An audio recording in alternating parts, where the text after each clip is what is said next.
구약 성경에 나오는 위대한 인물들 가운데서 가장 유명하다, 여러분이 들어봤다 하는 사람이 누가 있으십니까? 아, 일부 때 들으신 분은 미리 얘기하시면 안 돼요. 네. 아브라함이 있고 다윗이 있고, 그죠? 우리 마태복음 1장 1절은 어떻게 시작해요? 아브라함과 다윗의 자손 예수 그리스도의 계보라, 이렇게 시작을 해요. 그것처럼 구약 성경에 물론 많은 위대한 믿음의 사람들이 있지만 아브라함과 다윗은 그 중에서도 가장 뛰어난 믿음의 사람들 중에 하나인 것은 분명합니다. 게다가 다윗은 우리가 알고 있는 것처럼 한 가지 별칭이 있어요. 별명이 있어요. 뭐예요? 하나님의 마음에 맞는 사람, 하나님의 마음에 맞는 사람. 옛날 성경에 합판이라고 되어 있는데 요 근래 성경 개역개정판은 하나님의 마음에 맞는 사람이라고 되어 있는데, 죄송합니다. 영어 성경에 보게 되면 이렇게 되어 있습니다. A man after his own heart, 이렇게 되어 있어요. 그 뭐냐면 그의 마음을 뒤따라가는 사람이란 뜻이에요. 그의 마음을 뒤따라가는 사람, 그의 마음을 알아주는 사람. 누구의 마음이에요? 하나님의 마음을 알고 하나님이 원하시는 그 길을 가는 사람이에요. 왜 우리 그런 얘기 많이 하잖아요. 아유, 저 사람은 내 마음에 쏙 들어, 이런 말 하잖아요. 그런데 오늘 이 다윗이 바로 하나님께서 이 사람은 내 마음에 뭐하는 사람이야? 쏙 드는 사람이야 라고 이야기하셨어요. 이게 어디에 기록되어 있는가 하게 되면 사무엘상 13장 14절 말씀에 기록이 되어져 있습니다. 사울이 하나님 앞에 범죄함으로 말미암아 하나님께서 사울 대신에 새로운 왕을 세우시려 하잖아요. 그때 사무엘에게 하나님께서 말씀하셨어요. 내 마음에 맞는 사람, 그 사람이 바로 누구였어요? 내 마음에 맞는 사람에게 기름을 부으라고 했는데 그 기름 부음 받는 사람이 누구였어요? 다윗이었단 말이에요. 여러분, 구약 성경만 그렇게 기록되어 있는 게 아니라 사도행전 13장 22절에 보게 되면 사도 바울이 그렇게 이야기합니다. 사도 바울이 1차 전도 여행 가운데서 복음을 전하는 가운데서 이렇게 이야기합니다. 13장 22절 한번 볼까요? 자, 폐하시고 다윗을 왕으로 세우시고 증언하여 이르시되 내가 이새의 아들 다윗을 만나니 어떻게 해요? 내 마음에 맞는 사람이라 내 뜻을 다 이루리라 하시더니, 이렇게 기록되어 있어요. 그렇다면 다윗은 하나님의 마음에 어떤 사람? 맞는 사람. 하나님의 마음에 쏙 드는 사람이 바로 누구였어요? 다윗이었어요. 여러분, 오늘 우리도 하나님의 마음에 쏙 드는 사람이 되기를 주의 이름으로 소망합니다. 오늘 하나님의 마음에 쏙 든다는 것은 뭐냐면 하나님이 원하시는 그 길을, 하나님의 마음을 알고 하나님의 계획을 알고 하나님의 뜻과 계획을 따라 순종하며 가는 사람, 이 사람이 하나님의 마음에 드는 사람이고 하나님의 마음에 맞는 사람이에요. 오늘 우리에게도 이러한 모습이 있기를 원하는데, 여러분, 다윗이요, 이렇게 귀한 믿음의 사람이었지만 그럼에도 불구하고 다윗은 어떻습니까? 연약한 사람이었습니다. 그럼에도 불구하고 다윗은 우리하고 똑같은 사람이었습니다. 여러분, 오늘 본문의 배경이 되어지는 말씀은 어떤 말씀입니까? 이제 11장에 보게 되면 정말 기가 막힌 얘기가 나옵니다. 이 사람이 과연 하나님의 마음에 맞는 사람인가, 그 이야기를 11장, 우리 사무엘하 11장 말씀을 통해서 한번 찾아볼까요? 11장 2절 말씀에 보게 되니까 이렇게 되어 있습니다. 11장 2절. 자, 11장 2절입니다. 같이 한번 읽어보면 시작. 저녁 때에 다윗이 그의 침상에서 일어나 왕궁 옥상에서 거닐다가 그곳에서 보니 한 여인이 목욕을 하는데 심히, 자, 그 다음에 이어지는 사건 아시죠? 말씀을 다 안 드려도 어떤 일이 벌어지게 됩니까? 그 다음에 이 다윗이 한 여인과 불륜을 저지르게 됩니다. 그런데 그 불륜의 대상이 누구였어요? 자신의 충성스러운 종 우리아의 아내였습니다. 다윗은 어떤 생각이었는지 모르겠지만 하룻밤에 어떤 불륜 정도로 끝나려고 했는지도 모르겠어요. 그런데 문제는 뭐예요? 이 여인이 뭐가 생긴 거예요? 아이가 생겨버린 거예요. 아이가 생겨버린 거예요. 감출 수가 없게 되어진 겁니다. 지금 이 여인의 남편은 10장에 보게 되면 암논하고 싸우고 있어요. 암몬하고 가서 지금 전쟁터에 있어요. 전쟁터에 있는데 전쟁터에 남편은 나와 있는데 안에서 임신을 했어요. 이건 뭡니까 이거? 그죠? 이런 상황입니다. 이것이 탄로나게 되고 드러나게 되자 다윗이 어떻게 합니까? 그것을 감추기 위해서 은밀하게 감추기 위해서 꾀를 냅니다. 어떠한 꾀를 내요? 우리아를 돌아오게 합니다. 우리아를 돌아와서 그를 위하여 많은 음식을 주면서 이제 너 그동안 수고했으니까 어디에 가라? 집에 가서 좀 쉬었다가 와라. 이제 아내하고도 같이 동침 좀 해라. 이렇게 해서 그것을 덮어주고 싶었어요.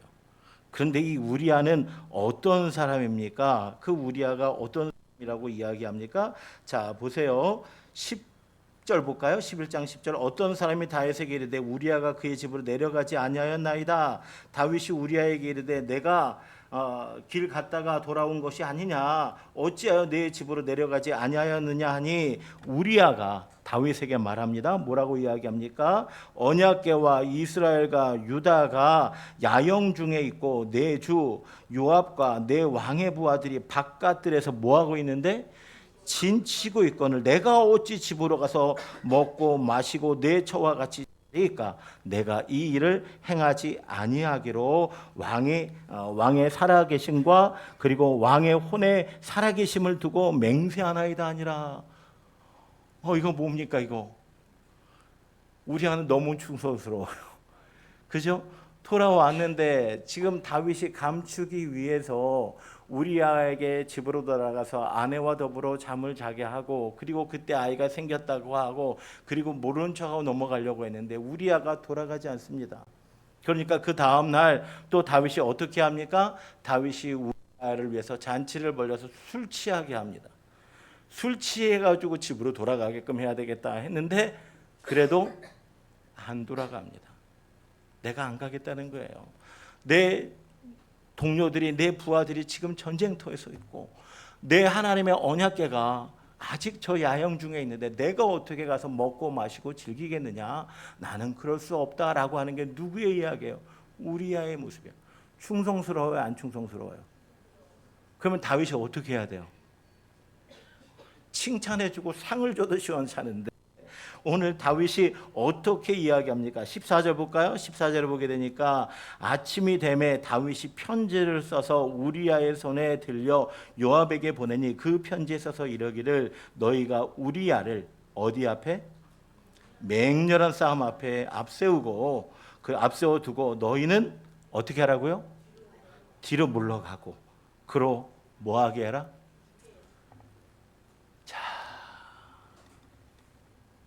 이 사람 하나님의 마음에 맞는 사람이죠? 어때요? 장로님 하나님의 마음에 맞는 사람이에요? 그때는 안 맞았던 것 같아요. 여러분 이 다윗이 왜 이랬을까요? 여러분 8장 14절 보면 이런 말씀이 있습니다. 한번 볼게요. 8장 14절 맨 뒤에 두 절만 볼게요. 자, 맨 뒤에 두 절을 보면 이렇게 이야기합니다. 다윗이 어디로 가든지 여호와께서 뭐하게 하셨더라? 이기게 하셨더라. 아멘. 그죠? 하나님께서 다윗이 어디로 가든지 뭐하게 하셨다? 이기게 하셨다. 이런 은혜를 입었어요. 그리고 10장 마지막 절에 보게 되면 뭐라고 이야기하고 있는가 하게 되면 이렇게 되죠. 하데레셀에게 속한 왕들이 자기가 이스라엘 앞에서 피함을 보고 이스라엘과 화친하고 섬기니 그러므로 아람 사람들이 두려워하여 누구를 두려워한 거예요? 다윗을 두려워한 거예요. 그래서 다시는 암몬 자손들을 돕지 않겠다. 암몬하고 한편돼 가지고 이스라엘하고 대적하지 않겠다라고 한 거예요. 그러니까 지금 상황은 어떤 상황인가 하게 되면 다윗이 가는 곳마다 승리하고 형통하고 어려움이 있어요. 그러다 보니까 다윗이 암몬과 전쟁을 하는데 전쟁터에 나가지도 않아. 2절에 보게 되니까 어떻게? 저녁 때에 뭐가 일어나요? 침상에서 일어나요. 그때까지 다윗이 자고 있었다는 거예요. 여러분 다윗이 원래 그런 사람이었나요? 아니었어요. 그런데 다윗이 지금 계속되는 승리 속에서, 계속되는 형통함과 성공 속에서 다윗이 지금 뭐 하게 된 거예요? 잠깐 넘어지게 된 거예요. 그래서 성경은 우리에게 그렇게 이야기합니다. 섰다고 생각할 때 뭐 할 거 조심하라고요? 넘어질까 조심하라고. 사실 우리 그리스도인들도요, 괜찮을 때는, 형통할 때는 그렇게 하나님 잘 안 찾지요. 내가 잘나서 내 힘으로 내 능력으로 된 것처럼 착각하는 경우가 얼마나 많아요. 그런데 힘들고 어려우면 주님 앞에 와가지고 엎드리는 모습들이 많은데, 다윗도 하나님 앞에 간절하게 그 고난의 순간에, 사울에게 쫓겨다니는 그 고난의 순간에 그렇게 간절하게 하나님 앞에 엎드리며 어떤 경우에도 주의 율법과 규례를 따라갔던 그 다윗도 지금 계속되어지는 형통 앞에서, 계속되어지는 성공 앞에서 지금 다윗이 잠깐 넘어지고 있습니다. 그래서 여러분, 어떤 의미에서 어려움이 하나도 없고 성공만 계속되면 좋을 것 같지만 꼭 그렇지만도 않을 수 있어요. 그죠? 곡식이 잘 자라기 위해서는 날마다 햇빛만 쨍쨍하게 내리면 되는 것이 아니라 뭐도 있어야 돼? 비도 있어야 되고 비바람도 있어야 되는 거예요. 그래서 모든 것들을 통해서 합력하여 선을 이루는 하나님의 능력이 나타나게 되는 줄로 믿으시기를 바랍니다. 우리 옆에 있는 분들하고 이야기합시다. 형통할 때도, 고난 중에 있을 때도 하나님의 뜻이 있음을 기억하고 겸손합시다. 아멘. 네, 오늘 본문의 말씀 속에 그런 말씀이에요. 다윗이, 이 하나님의 마음에 맞는 다윗이 이런 실수를 저지릅니다. 자, 그리고 정말 다윗이 원하던 대로 어떻게 됐어요? 이제 우리아가 죽었습니다. 우리아가 죽었더니 다윗이 어떻게 했어요? 우리아 아내 밧세바를 이제 궁궐로 들어와서 아내로 삼게 되어집니다. 그때에 12장 1절부터 볼까요? 12장 1절. 여호와께서 나단을 다윗에게 보내시니 그가 다윗에게 가서 그에게 이르되, 한 성읍에 두 사람이 있는데 한 사람은 뭐하고?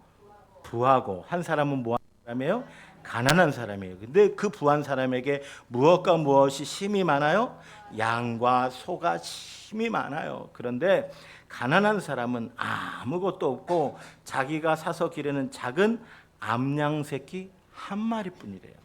자, 그 암양 새끼는 그와 자식과 함께 자라며 그가 먹는 것을 먹으며 그의 잔으로 마시며 그의 품에 누움으로 그에게는 뭐처럼 되었어요?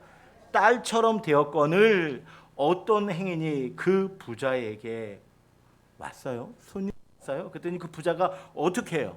자기에게 뭐가 많아요? 소도 많고 양도 많지요. 예? 소도 많고 양도 많은데 이 4절에 이 부자가 어떻게 하는 거예요? 어떤 행인이 그 부자에게 오면 부자가 자기에게 온 행인을 위하여 자기의 양과 소를 아껴서 뭐하지 아니하고 잡지 아니하고 가난한 사람의 양 새끼를 빼앗아다가 자기에게 온 사람을 위하여 잡았나이다. 이렇게 이야기를 했더니 다윗이, 반응 보세요. 5절. 다윗이 그 사람으로 말미암아 뭐 했어요? 노했어요. 그리고 나단에게 뭐라고 이야기해요? 여호와의 살아계심을 두고 맹세하노니 이 일을 행한 그 사람 마땅히 반드시 뭐 해야 된다? 죽어야 된다. 그리고 그 사람에게 양 새끼를 4배나 갚아야 된다라고 지금 흥분하고 있는 다윗의 모습을 보면서 여러분 어떤 생각이 드십니까? 야, 양 새끼 하나 잡아서 빼앗아 가지고 손님을 대접한 게 더 중한 죄예요? 아니면 남의 아내를 빼앗아 가지고 그게 하기 위해서 충성스러운 우리아를 죽음의 장에 몰아넣은 게 더 큰 죄예요? 양새끼예요? 우리아를 죽게 한 거예요? 누가 더 큰 죄를 졌어요? 우리아를 죽인 거잖아요. 정말 기가 막히지 않습니까? 그런데 다윗이 노했다 그랬어요. 그 사람 마땅히 뭐 해야 된다고요? 죽어야 된다고 이야기를 해요. 또 그리고 뭐라고 이야기를 합니까? 4배나 갚아야 된다고 이야기를 해요. 제가 이 말씀을 보면서 그 생각했어요. 자, 우리 마태복음 7장 3절에 보게 되면 뭐라고 되어 있습니까? 자, 어찌하여 형제의 눈 속에 있는 티는 보고 내 눈 속에 있는 들보는 깨닫지 못하느냐. 우리 그런 말 있잖아요. 내가 하면 로맨스고 남이 하면 불륜이야. 그죠? 우리는 우리에게 참 관대합니다. 우리에게 참 관대해요. 근데 다른 사람들에게는 너무 현미경처럼 엄격한 모습이 혹시 우리에게는 없는지 우리를 한번 되돌아보기를 원합니다. 다른 사람들을 쉽게 판단하고 이야기하고 정죄하기 전에 나는 하나님 앞에 어떤 사람인가? 내가 과연 저를 가리켜서 판단하고 저를 가리켜서 이야기할 만한 사람인가를 한번 되돌아볼 수 있는 저와 여러분 되어지기를 소망합니다. 하나님 앞에 서면 우리는 누구를 판단할 수도 없고 누구를 쉽게 정죄할 수도 없는 그러한 죄인임을 고백할 수 있는 저와 여러분 되어지기를 간절히 소망합니다. 다윗이 이렇게 터무니없는 그런 화를 내고 있으니까 오늘 17절에 나단이 다윗에게 이야기합니다. 당신이 바로 그 사람이다. You are the man. 당신이 바로 그 사람, the man, 그 사람이야. 이렇게 나단이 다윗을 책망할 때에 여러분 다윗이 어떻게 반응을 보입니까? 다윗이 하나님의 마음에 맞는 사람일 수 있는 이유는 바로 여기에 있습니다. 13절 볼까요? 13절 보게 되면 뭐라고 기록되어 있습니까? 자, 13절 같이 한번 읽어봅니다. 시작.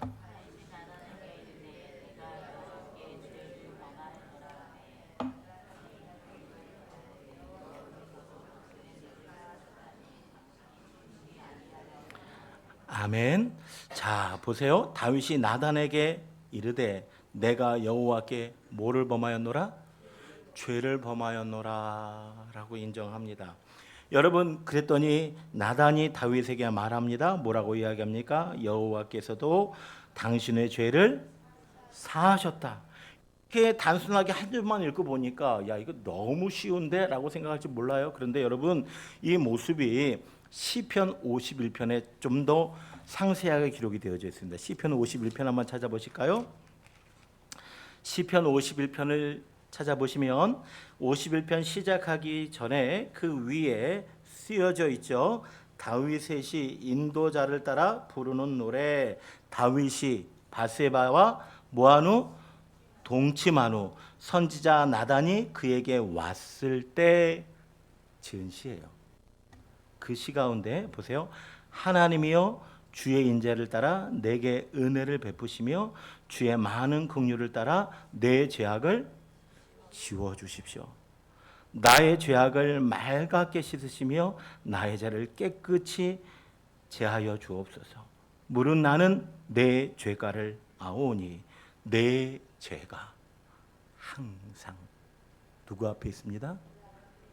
내 죄가 항상 내 앞에 있습니다 라고 고백합니다. 다윗이 하나님의 마음에 합한 사람일 수 있었던 이유는 여기 있습니다. 다윗은 고백합니다. 항상 내가 어디 가운데 있다? 죄 가운데 있다. 주의 은혜가 아니면, 주의 도우심이 아니면, 주의 살피심이 아니면 나는 살아갈 수 없는 미련하고 연약한 존재라는 사실을 지금 다윗은 고백하고 있다는 겁니다. 이 말씀들 쭉 읽어 나가다 보면 이제 11절 볼까요? 11절. 10절부터 보겠습니다. 10절부터 보게 되니까 하나님이 속에 정한 마음을 창조하시고 내 안에 정직한 영혼을 새롭게 하소서. 나를 주 앞에서 뭐하지 마시고 쫓아내시 마시고 주의 성령을 내게서 거두지 마옵소서. 이렇게 눈물을 흘리며 통곡하고 있는 다윗의 모습, 회개하고 통회하는 다윗의 모습이 오늘 본문 속에 기록이 되어져 있습니다. 근데 여러분, 다윗만 그런가요? 로마서 7장 찾아보겠습니다. 로마서 7장 24절과 25절 말씀 볼까요? 로마서 7장 24절, 25절.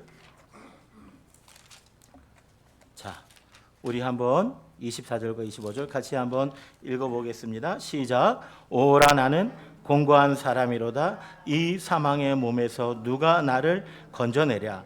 우리 주 예수 그리스도로 말미암아 하나님께 감사하리로다. 그런즉 내 자신이 마음으로는 누구의 법을? 하나님의 법을, 육신으로는 누구의 법을? 죄의 법을 섬기노라. 이렇게 되어 있어요. 그리고 그 앞에 19절에 보게 되면 이렇게 되어 있어요. 내가 원하는 바 뭐는 행하지 아니하고 선은 행하지 아니하고 도리어 원하지 아니하는 바 뭐를 행한다? 악을 행한다. 누구의 고백이에요? 로마서 누가 썼어요? 사도 바울이 썼죠. 바울이 로마서를 기록했는데 언제 기록했어요?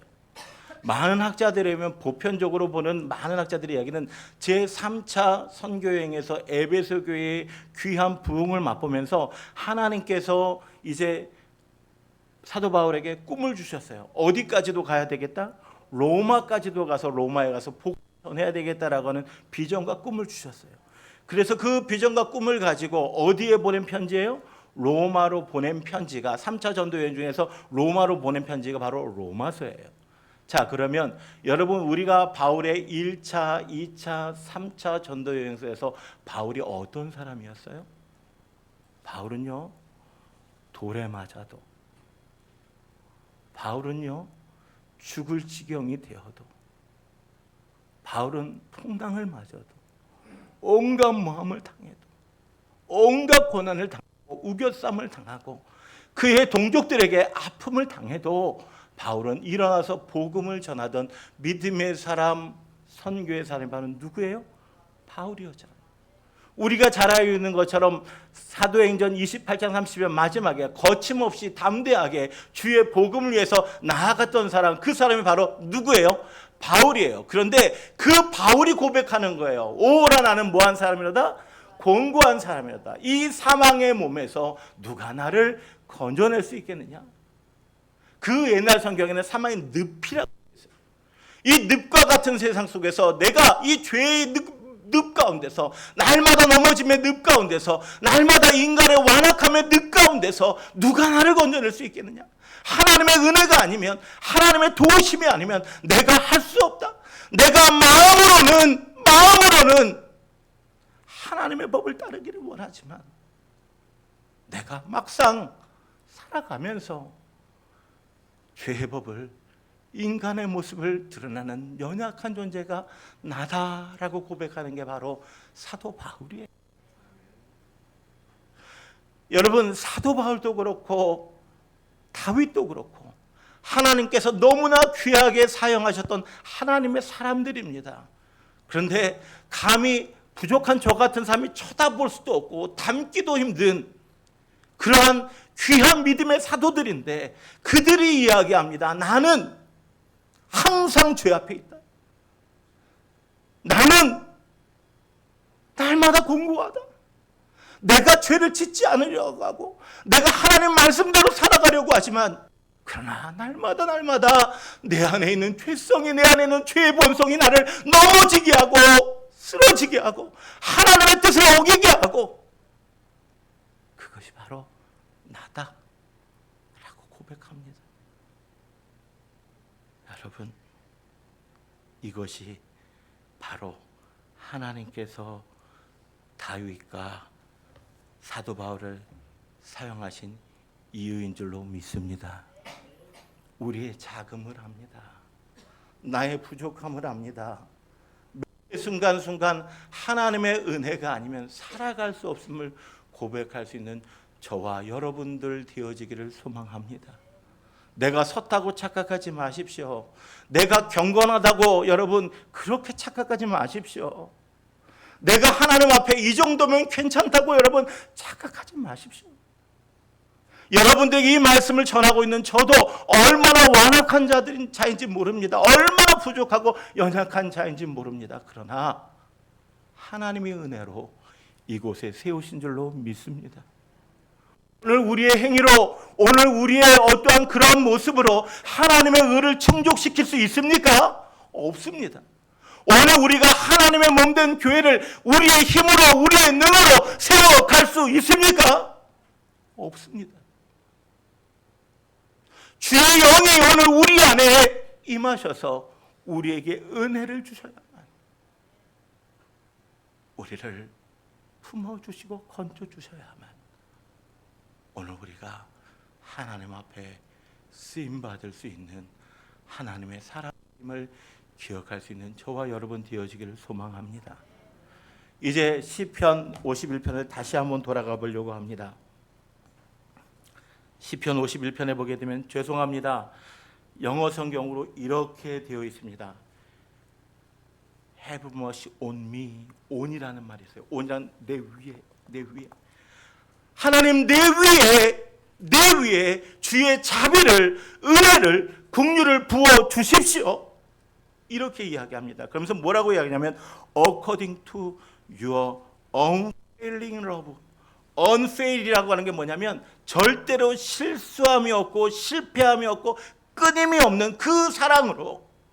주님의 그 사랑은요, 주님이 우리를 사랑하기로 작정하시면 어떠한 사람도 반드시 하나님의 사람으로 세우시는 줄로 믿으시기 바랍니다. 여러분, 우리가 베드로의 이야기를 압니다. 베드로는 예수님 앞에서 예수님을 모른다고 몇 번이나 부인해요?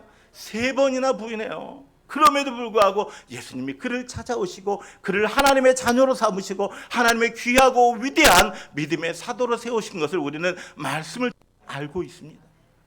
근데 말이에요, 여러분, 갈라디아서를 또 읽어나가다 보면 그러한 베드로가 그 은혜로 성령 충만함 받고 그 유대인들에게 또 그리고 고넬료에게 성령 충만함으로 이제 복음을 전했던 베드로가 또다시 한번 넘어져요. 또 넘어져요. 유대 예루살렘으로부터 어떤 사람들이 오게 되니까 이방인들과 밥을 먹다가 그 자리를 도망가요. 그래서 주변에 있는 많은 믿음의 동역자들을 같이 실족하게 하는 그러한 일을 베드로가 하더라고요. 여러분, 은혜로 세움받고 은혜로 부름받고 은혜로 되어서도 또 넘어지는 게 바로 오늘 우리의 인생임을 고백할 수 있기를 원합니다. 그래서 우리에게는 날마다 뭐가 필요해요? 주의 은혜가 필요합니다. 주의 도우심이 필요합니다. 뿐만 아니라 그 은혜와 도우심을 바라보는 우리의 연약한 모습, 우리의 통회하는 마음이 필요한 줄로 믿습니다. 여러분, 어떻게 보면 지금 다윗이 나단의 그 지적 앞에서 딱 잡아댈 수도 있어요. 왕이란 말이에요. 지금 가장 힘이 센 그 왕인데 바로 그 자리에서 뭐예요? 자신의 죄를 인정하고 통회하고 자복하는, 오 주님, 주의 영을 내게서 거두지 마옵소서라고 통회하고 자복하는, 나는 죄입니다, 나는 항상 죄 앞에 노출되어 있습니다라고 고백하는 그 다윗의 모습처럼 우리가 날마다 주님 앞에 겸손하게, 날마다 주님 앞에 죄인임을 고백하며 하나님의 은혜를 구하는 저와 여러분 되어지기를 간절히 소망합니다. 말씀을 정리합니다. 제가 좋아하는 찬양 여러분 뭐 아시겠죠? 소원이라고 하는 찬양이 있습니다. 제가 이 찬양을 부를까라고 생각을 했는데, 고백을 해볼까라고 생각했는데 계속 틀릴 것 같아요. 그래서 가사를 읽어드리겠습니다. 삶의 작은 일에도 그 마음을 알기 원하네. 그 길, 그 좋은 길로 가기 원해. 나의 작음을 알고 그분의 크심을 알며 소망, 그 깊은 길로 가기 원하네. 높이 솟은 산이 되기보다 여기 오름직한 동산이 되길, 내 가는 길만 비추기보다 누군가의 길을 비춰준다면 내가 노래하듯이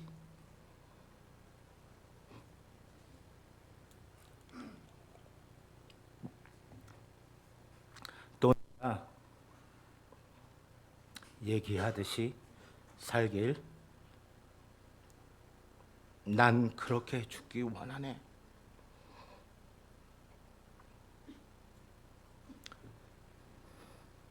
삶의 한 절이라도 그 그분을 닮기 원하네. 사랑. 그 높은 길로 가기 원하네. 그 깊은 길로 가기 원하네.